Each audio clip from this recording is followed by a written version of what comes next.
Halo, sahabat-sahabat podcast Ngopi Degan, ngobrol pintar, demokrasi Tegalan.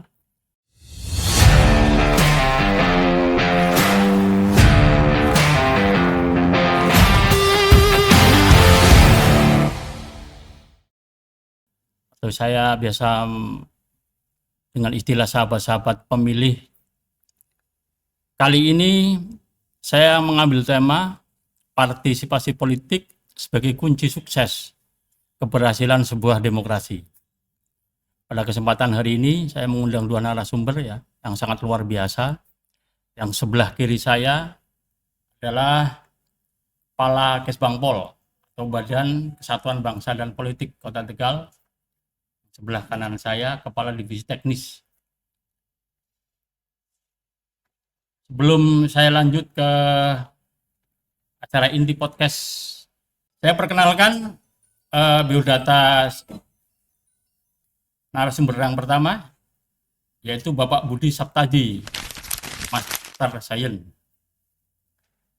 Beliau menjabat sebagai Kepala Badan Kesatuan Bangsa dan Politik Kota Tegal. Pendidikan terakhir S2 Magister Ilmu Administrasi Universitas Diponegoro, Semarang.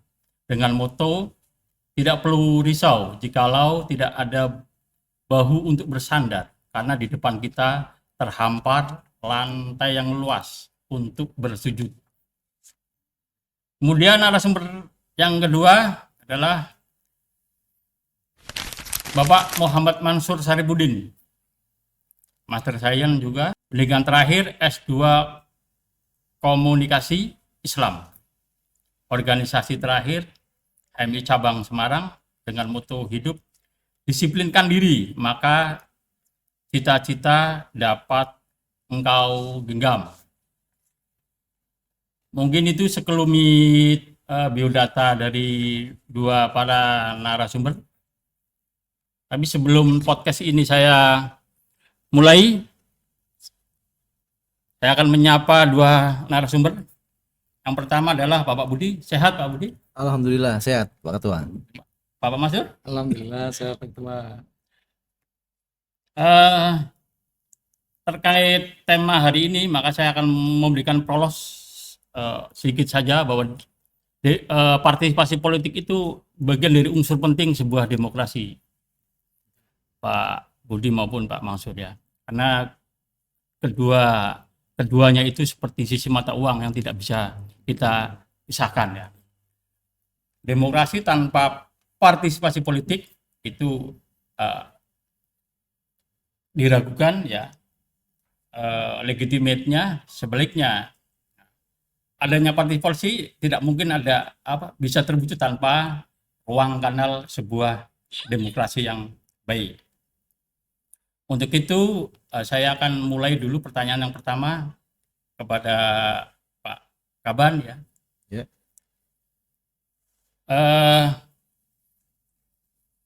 Sebagai salah satu instansi ya yang menjaga entitas ya sebagai Kesbangpol Kota Tegal,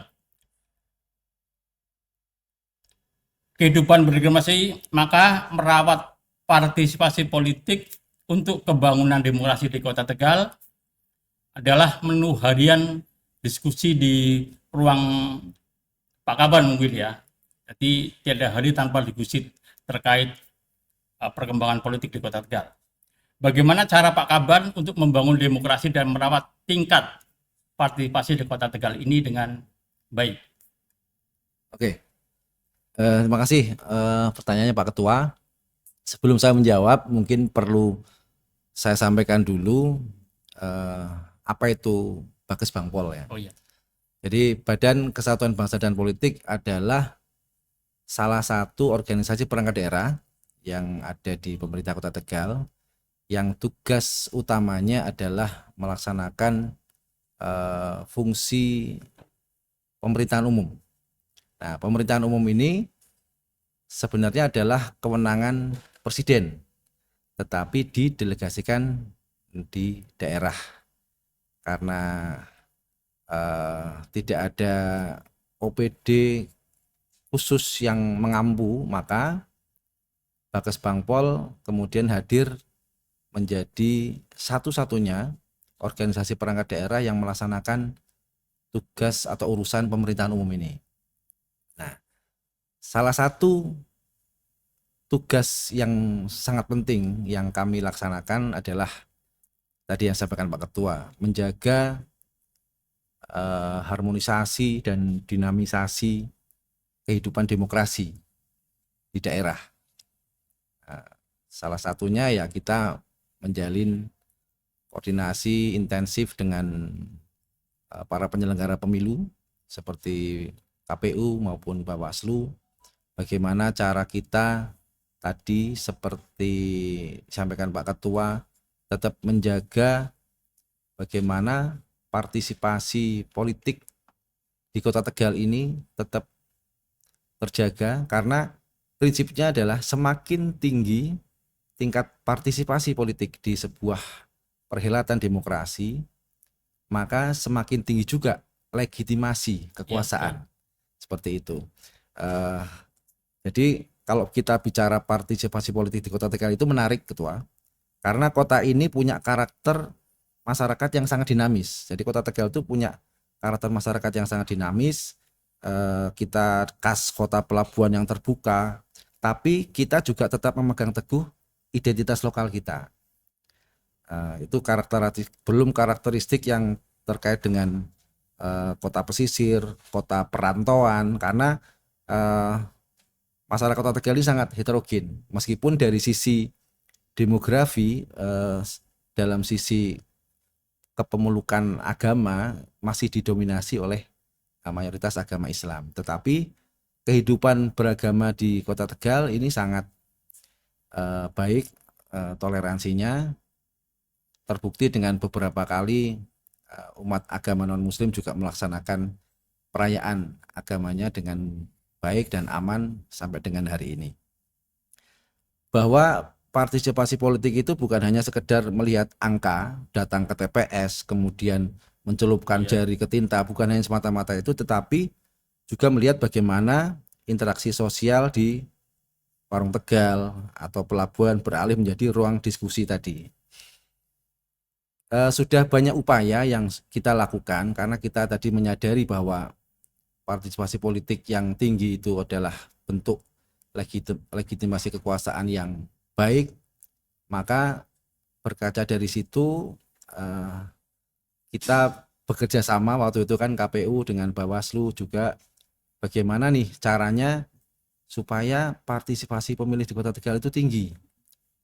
Meskipun kita sudah melihat ada kendala-kendala, jauh di sana sudah ada itu.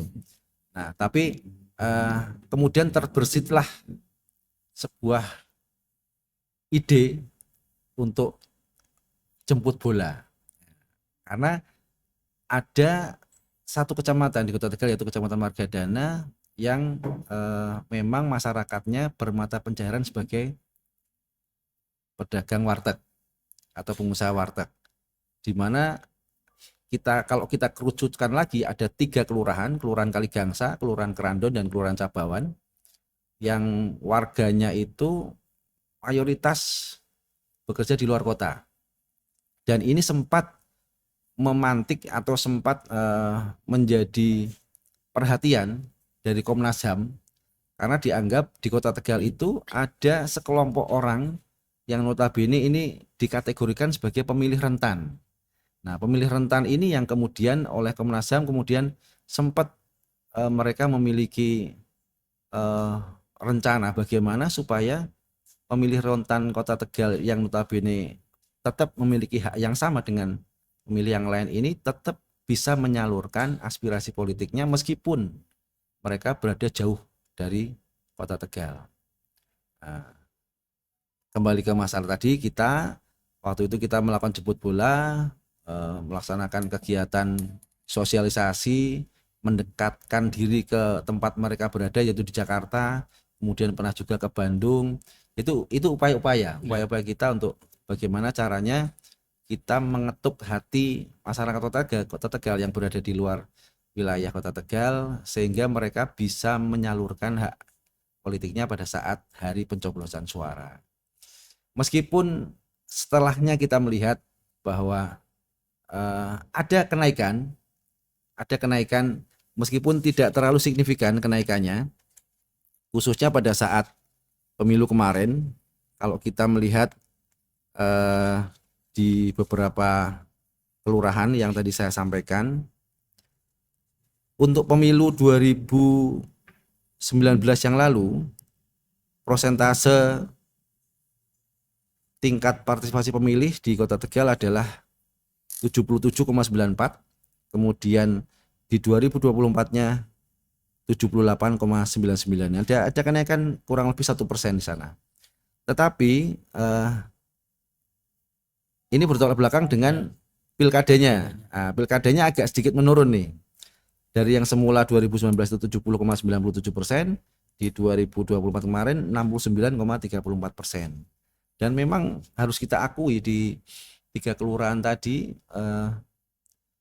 kita belum memiliki formulasi yang jitu bagaimana caranya supaya para penduduk atau para pemilih yang notabene warga masyarakat Kota Tegal yang berada di luar daerah itu dengan kesadaran sendiri mau untuk kembali ke Kota Tegal lalu menyalurkan aspirasi politiknya.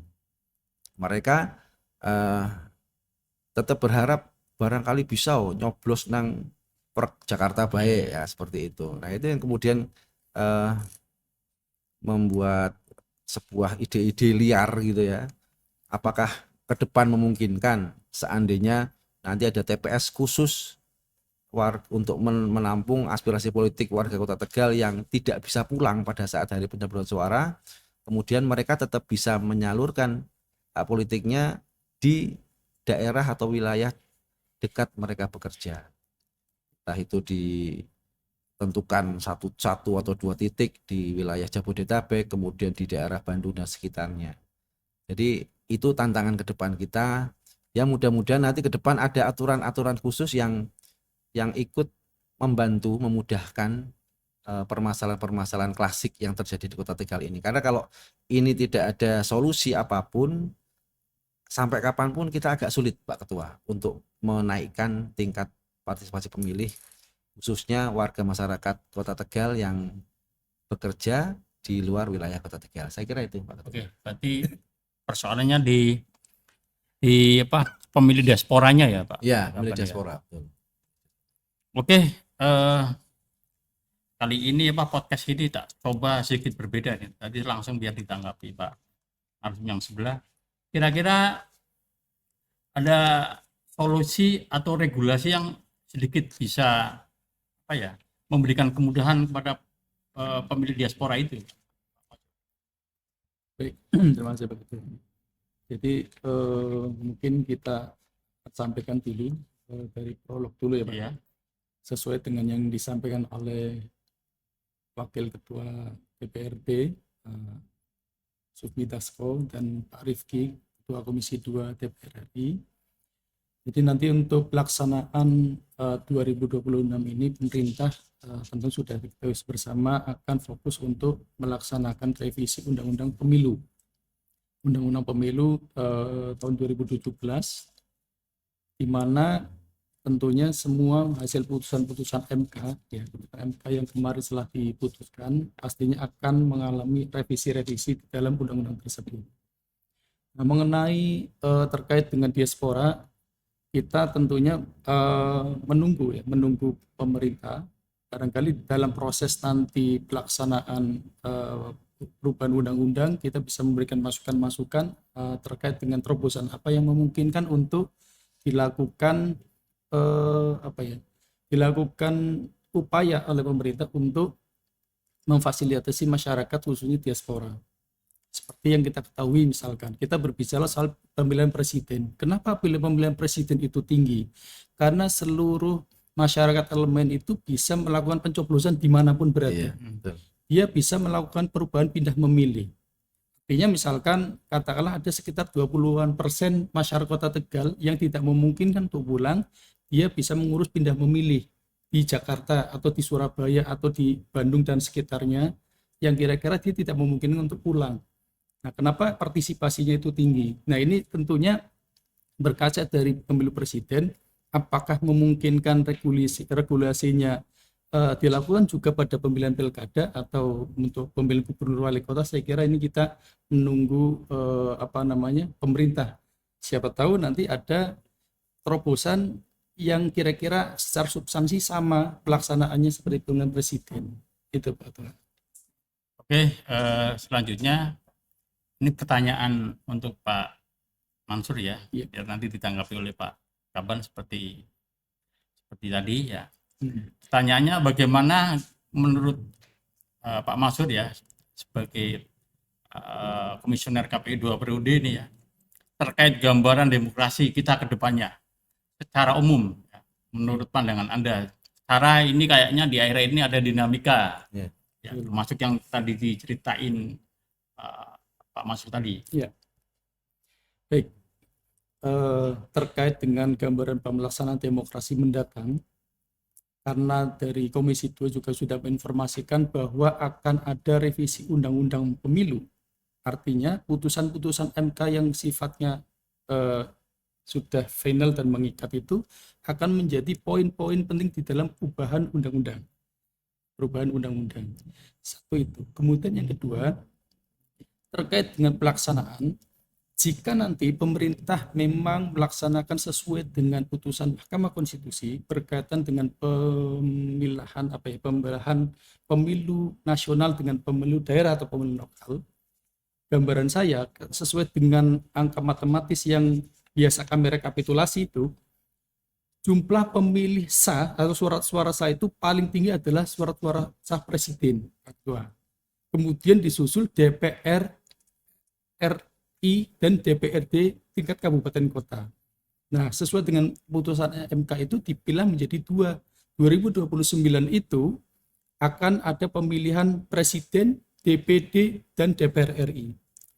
DPR RI dengan presiden secara rekapitulasi penghitungan itu cukup signifikan, cukup tinggi. Artinya kita berharap bahwa pada 2029 besok tetap angka partisipasi juga tinggi. Yang kemudian yang kedua, kita akan berbicara 2031. Jika memang nanti akan dilaksanakan pemilu daerah di 2031. 2031 itu gabungan antara pilgub, gubernur, kemudian wali kota atau bupati dengan DPRD tingkat kabupaten kota dan tingkat provinsi. Tercatat secara matematis DPRD tingkat kabupaten kota itu partisipasinya tinggi.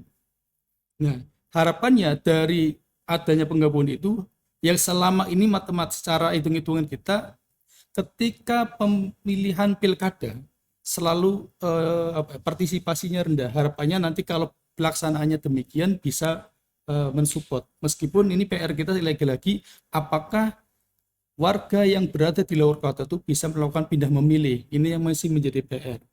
Ini yang nantinya menjadi poin yang saya kira perlu dibahas lebih mendalam pada saat pembahasan undang-undang. Saya kira itu, Pak.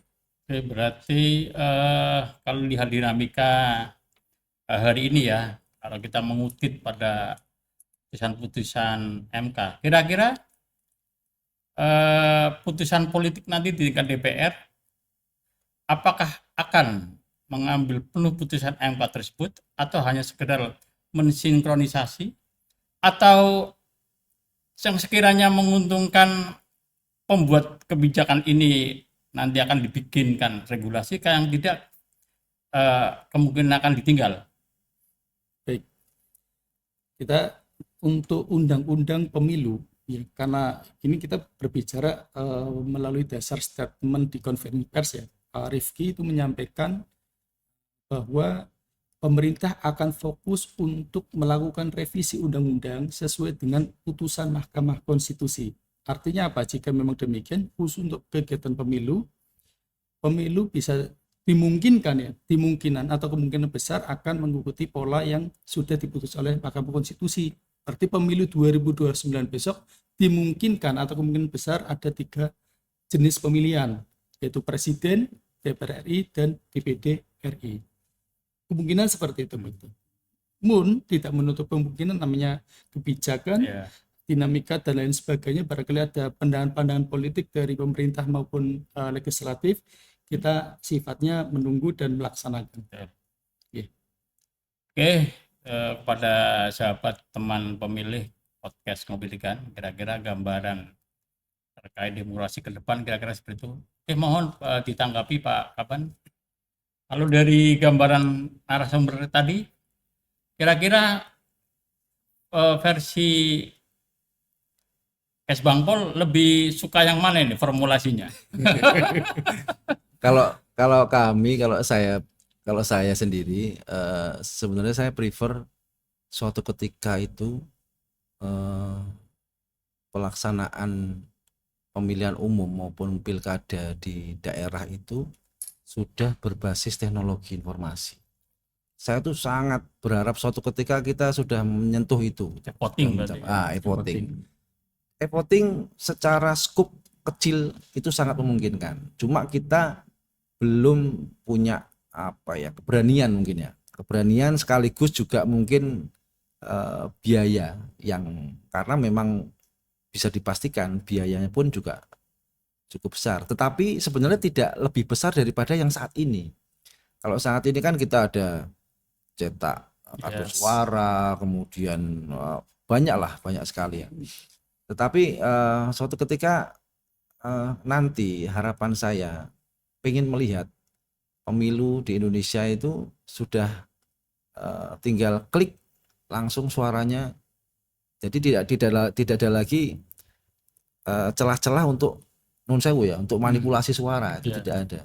Karena semua terkoneksi ke dalam satu sistem, satu server besar yang dilindungi oleh undang-undang. Jadi mudah-mudahan ke depan bisa terwujud, karena saya berpikirnya kita kan punya setiap individu, setiap WNI itu punya NIK kan? Punya NIK. NIK itu satu dengan yang lain. Saya dengan Pak Ketua NIK-nya jelas tidak sama, pasti berbeda, dan tidak ada yang sama satu dengan yang lainnya. Itu berbasis NIK inilah yang nanti ke depan barangkali bisa dibuat sebuah sistematika bagaimana caranya supaya nanti bisa dikoneksikan dengan tadi e-voting tadi, supaya lebih legitimate, juga mengurangi kemungkinan kecurangan dalam pelaksanaan pemilu maupun penghitungan suara. Cuma pertanyaannya, masyarakat kita sudah siap apa belum? Ya, betul. Mungkin kalau yang generasi milenial, generasi Z, generasi Alpha ke depan, itu saya yakin mereka sudah sangat familiar dengan gadget ya. Tapi kita tetap harus menyadari bahwa warga negara Indonesia itu tidak hanya mereka kan. Di atas generasi milenial kita masih ada generasi generasi X gitu kan. Kalau kita generasi X itu, kalau saya dan Pak Ketua kayak generasi X ya, sama-sama ya, generasi X. Itu kita melihat lompatan teknologi kan, mungkin kita satu-satunya, kita pernah mengalami manual dan sebagainya, sampai sekarang sistem digital semua. Tetapi di atas kita masih ada generasi baby boomers yang notabene mungkin mereka sangat-sangat tidak familiar, meskipun sebagian diantaranya sudah mulai terbiasa. Contoh misalnya saya punya mama mertua misalnya, jadi itu harus belajar sungguh-sungguh itu untuk mengoperasikan sebuah gadget itu kan. Tapi ke depan entah 10-20 tahun lagi, saya kira kita yang hidup di kehidupan demokrasi bangsa Indonesia ke depan ini sudah lebih familiar dengan gadget, dan tidak untuk kemungkinan ini suatu ketika ini pasti akan bisa terwujud seperti itu Pak Ketua. Oke. Jadi kenyataan. Sempat ada masukan itu terkait dinamika yang sekarang berkembang, bahwa demokrasi yang mahal, kalau bicara mahal maka ruang digital perlu dimasukkan dalam ranah kebijakan, yaitu e-voting. Tapi kita mungkin terkendala dengan tadi juga, karena kita butuh perangkat yang hari ini masih belum siap ya, dan saya nggak tahu sampai kapan Indonesia kita akan siap menuju e-voting ya. Pada prinsipnya yang penting gini, yang penting pendidikan politik itu saya garis bawah ya, pendidikan politik kebangsaan yang baik itu harus terus disampaikan Gaungkan kepada ya. harus terus digaungkan kepada generasi muda kita. Jadi jangan generasi muda kita itu dicekoi, dikasih wawasan tentang politik yang sempit gitu loh. Jadi mereka harus kita ajak bagaimana ini loh, politik kebangsaan Indonesia itu seperti ini. Kita punya mimpi Indonesia Emas 2045. Caranya seperti ini A B C D. Jadi perbedaan pandangan dalam politik itu biasa. Jangan menjadi sebuah penghalang untuk nanti mewujudkan Indonesia yang lebih maju dan sejahtera. Itu yang harus terus dipahamkan kepada mereka. Makanya kami juga saat ini kami sedang mengkaji kenaikan besaran bantuan keuangan partai politik. Iya. Kalau kita melihat di daerah sekitar, daerah kabupaten kota lain itu sudah beberapa kali naik, sedangkan di Kota Tegal ini sejak tahun 2013 sampai dengan hari ini belum pernah naik. Kita besarannya itu masih di angka 5.300 per suara sah. Nah, ini kami sedang godok rencana nanti hari Kamis tanggal 12 Februari 2026 kita rencana akan konsultasi ke provinsi. Kita mengajak tim-tim kerja dari internal Pemkot Tegal, dari teman-teman Kesbangpol sendiri, dari Badan Keuangan Daerah, dari Badan Perencanaan Pembangunan dan Riset Daerah, kemudian satu lagi dari teman-teman inspektorat. Itu nanti kita ajak ke Kesbangpol Provinsi Jawa Tengah untuk melihat bagaimana sih bagaimana sih kriteria-kriteria yang diperlukan, prasyarat-prasyarat apa saja yang dibutuhkan supaya nanti kita diperbolehkan untuk menaikkan besaran bantuan keuangan partai politik ini. Secara prinsip dari Pak Wali Kota sudah memberikan lampu hijau. Dari 7 parpol yang duduk yang punya kursi di DPRD juga sudah melayangkan surat ke Wali Kota. Untuk sisi administrasi so far so good. Hanya ini tetap kita siapkan alurnya yang bagus, dan beberapa waktu yang lalu kami juga sudah melaksanakan studi tiru ke Bakesbangpol Kota Semarang, di mana mereka dalam kurun waktu 4 tahun mereka sudah naik sampai 2 kali. Sekarang ini Kota Semarang sudah ada di angka Rp9.000 per suara sah. Itu sudah hampir 2 kali lipatnya Kota Tegal itu kan. Sementara kita sama-sama kota ini, sama-sama kota. Kalau kita lagi melihat Kota Salatiga sudah mencapai 6.360-an. Kota Magelang juga di angka 8.000-an. Nah, itu Kota Tegal sudah semakin ketinggalan ini. Dan ini memantik juga reaksi dari anggota DPR di Kota Tegal. Yo, Mas Budi tolong Mas dibantu biar caranya biar Kota Tegal bisa naik juga. Akhirnya tahun ini kita mendapatkan alokasi anggaran untuk melaksanakan kajian, dan ya mudah-mudahan ini berjalan lancar. Kalau berjalan lancar dan mendapatkan restu dari provinsi, kemungkinan besar untuk realisasinya baru kita akan anggarkan di 2027. Seperti itu. Ini informasi buat Pak. Betul, ya. Ini info menarik bagi semua pengurus partai politik yang ada di Kota Tegal ya. Semoga menyaksikan podcast hari ini. Tapi sebelum closing statement dan kita tutup diskusi podcast hari ini, kira-kira gambaran idealnya berapa ini Pak Maksud cocok? Pak yang paling pas dengan melihat tadi ya info-info di beberapa daerah. Gambar ideal untuk bantuan parpol itu. Saya kira domain pemerintah Kota Tegal ya. Nggak apa-apa, siapa tahu ada bocoran itu loh. Biar minimal kan buat buat rujukan. Iya. Pak. Sebenarnya saya udah tahu bocorannya Pak. Kan sampaikan. Saya kira sama dengan kabupaten kota yang lain ya. Agar tidak terjadi ketimpangan. Prinsipnya Kota Tegal juga harus kita apresiasi untuk pendapatan daerah cukup pesat. Alhamdulillah kita juga sudah tahu semua bahwa periode ini Kota Tegal secara bisnis ya terutama itu mengalami tingkat ekonomi yang luar biasa dan patut kita apresiasi. Eh, Kira-kira barangkali Pak Budi mau ngasih bocoran biar apa teman-teman apa, idealnya berapa? Di angka berapa? Ya, eh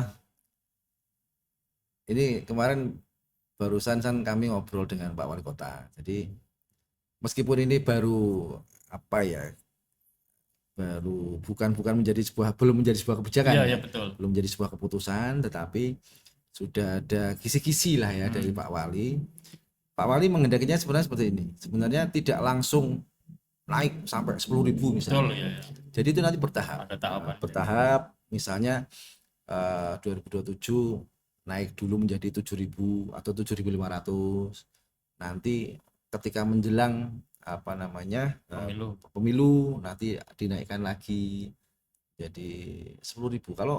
Kalau bicara 10.000 per suara sah, katakanlah kita jumlah pemilih di Kota Tegal itu kan di kisaran 204.000 ya kalau nggak salah ya. Kemarin tingkat partisipasi pemilih itu masih di angka 145 ribuan. Nah, kalau katakanlah kita di angka 200.000 saja. 200.000 kalau dikalikan 10.000, 2 miliar kan. Iya. Nah, saya kira sepanjang mandatory spending untuk kesehatan, untuk pendidikan itu sudah terpenuhi, karena itu wajib, Ketua.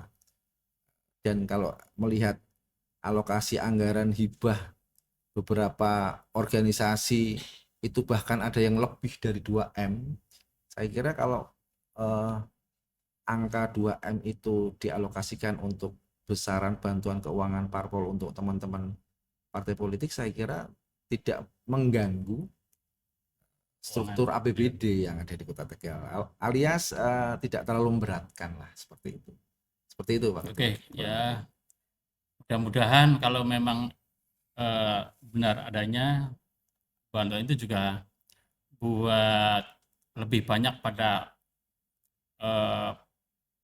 pendidikan politiknya ya Iya, Pak Kapan, ya. betul. Saya kira nanti kami akan dorong bahwa kenaikan itu tidak berarti kenaikan itu harus diimbangi dengan kenaikan kualitas kinerja dong. Iya. Nah, ketika pemerintah sudah memberikan hak atau apa namanya sesuatu yang lebih baik dibandingkan sebelumnya, tentunya pemerintah wajar ketika minta kamu udah tak kasih naik, kamu seharusnya menunjukkan dong kinerja terbaiknya kamu, ya seperti itu kan, saya kira wajar ya. Nah, di tengah-tengah kondisi keuangan OPD yang sedang banyak melakukan penghematan, rasionalisasi, saya kira misalnya kenaikan besaran bantuan keuangan partai politik ini juga bisa membantu sebagian tugas dari Bages Bangpol maupun KPU dalam rangka pendidikan politik untuk masyarakat. Karena semakin banyak sumber yang membiayai, saya kira semakin baik. Yang penting kita pastikan sasarannya ini harus dibedakan. Sasarannya kalau kami di Kesbangpol kan kami sasaran masyarakat sama ke pemilih pemula seperti itu ya. Kemarin dari teman-teman KPU Bawaslu juga sudah mengarah ke komunitas, ke apa namanya teman-teman disabilitas dan lain sebagainya. Mungkin dari parpol nanti bisa fokus ke tingkat pendidikan tinggi atau mungkin ke grassroots yang lebih dalam lagi. Saya kira itu bisa disepakati bersama supaya nanti tidak ada tumbang tindih kegiatan khususnya di pendidikan politik. Oke. Teman-teman mahasiswa, barangkali ada pertanyaan, satu saja tapi jangan banyak-banyak. Terkait tema hari ini, apa? Yang keras. Ada yang teriak money politik tadi. Kira-kira apa? Dari situ aja, nggak apa-apa. Ini penontonnya banyak sekali nih soalnya. Apa? Oh ya. Sekarang gilirannya Pak Maksud ya, closing statementnya dari, karena tadi pertanyaan diawali dari Pak Kaban, sekarang closingnya saya awali dari Pak Masyur. Belum diskusi di saya tutup, kira-kira closing statement untuk tema hari ini Kira-kira seperti apa buat para pemirsa? Baik, terkait dengan tema kegiatan hari ini adalah berkaitan partisipasi politik. Maka kami dari jajaran KPU Kota Tegal tentunya mengajak kepada stakeholder, terutama partai politik, nanti di dalam proses perhelatan agar lebih bisa membantu atau mensukseskan bersama terkait dengan meningkatkan partisipasi pemilih. Karena bagaimana juga meningkatnya partisipasi pemilih akan mendorong kualitas demokrasi kita. Saya punya quotes faktual. Ya. Pemilu bukan sekedar mencoblos surat suara, melainkan tentang siapa yang nanti terpilih dan menduduki kursi kekuasaan. Mari wujudkan tatanan kehidupan berbangsa yang lebih baik dengan peran serta kita memilih pemimpin yang tepat. Pemilu bermartabat, pemimpin memegang amanat, rakyat selamat sejahtera. Keren. Selanjutnya closing statement dari Pak Kaban. Ya. Kalau saya belum sempat nyiapin saya begini aja wes closing Ya, statementnya. Jadi saya setuju tadi sampaikan Pak Mansur. Jadi kalau kita bicara tentang kekuasaan, jadi siapa sih di dunia ini yang tidak suka dengan yang namanya kekuasaan? Semua orang pasti suka dengan kekuasaan. Tetapi hendaknya kekuasaan itu diraih dengan cara-cara yang santun, dengan cara-cara yang berintegritas. Nah, tidak dengan cara-cara yang culas dan curang. Nah, satu-satunya jalan untuk menuju ke sebuah kekuasaan itu melalui partai politik. Bagaimana caranya partai politik itu melakukan kaderisasi yang sebaik mungkin, bagaimana cara dia memilih orang-orang yang memang punya kompetensi, punya kapasitas yang baik sebagai calon pemimpin di masa depan. Karena kalau ketika salah menentukan orang, ya kita akan salah mengurus negara.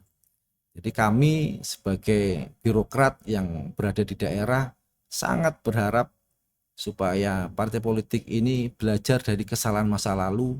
Mari kita perbaiki yang kurang-kurang ke depan, semua bahu-membahu untuk mewujudkan partai politik yang lebih berkualitas, yang lebih hebat, yang lebih punya manfaat dan maslahat untuk masyarakat umum, bangsa dan negara. Saya kira itu Pak Ketua. Terima kasih.